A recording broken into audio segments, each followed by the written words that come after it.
Hi folks, I'm Matt and welcome to My Expanded Universe, a show where I go through the entire EU in chronological order as best I know how.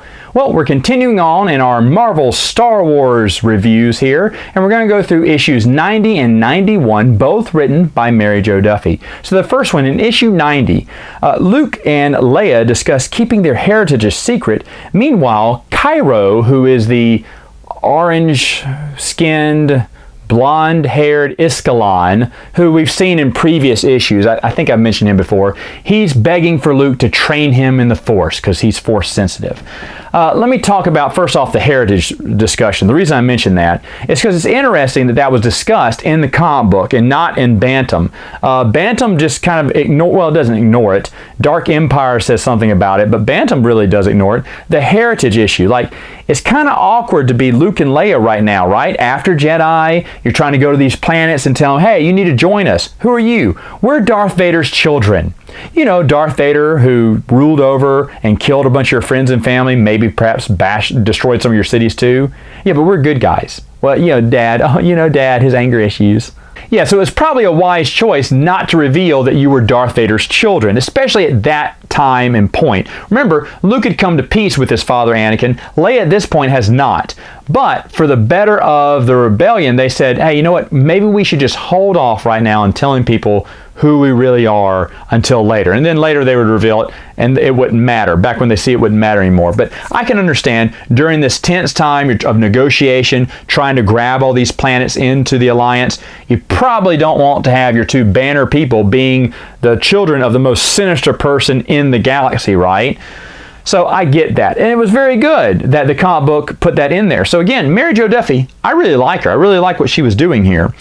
Secondly, Cairo, or Kiro, whatever his name is, the alien guy. I've hated him from the start. I think he's such a boring, lame character. I have zero interest in him. I had zero interest in him their first adventure in Escalon. I was disappointed later on when they decided to bring him back. Remember, after Return of the Jedi, Mary Jo Duffy, again, does a great job. She digs through all the past comic books and says, who can we bring back? And she starts bringing back old characters. Now, again, this is good for continuity, but it's also good for the readers who are like, oh yeah, I remember them. And it keeps the readers invested. And again, at this point, sales are starting to lag because Star Wars is kind of fading away in the minds of the minds of the populace here. So that she's doing that, that's great. But Cairo, or Kiro, boring character. Did not like him at all. So moving on to issue 91. And this issue is, Han, Lando, and Chewie, it takes their adventure and they're going to Kashyyyk. And they meet Knife, who they think is their friend, but is not. He turns out to be the leader of the Nagai. This is the final story that we're about to see unravel here in the next, year or so, where it's the final battle, the Nagai invasion. But this is the first time we get to see Knife. Now, Knife is a pale white guy with dark hair, and he has knives, of course, which is why he said the Wookiees call him Knife because they can't pronounce his real name, so Knife is his name. So it's not like his real name. I think even in the 80s they knew that was silly.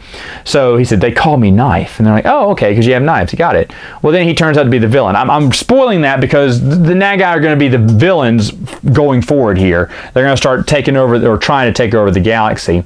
This was very interesting because Lumpy is in it. That's right. Another connection with the Star Wars Holiday Special. I did not know that at first. I thought the only connection was in one of the Bantam novels that we haven't gotten to yet.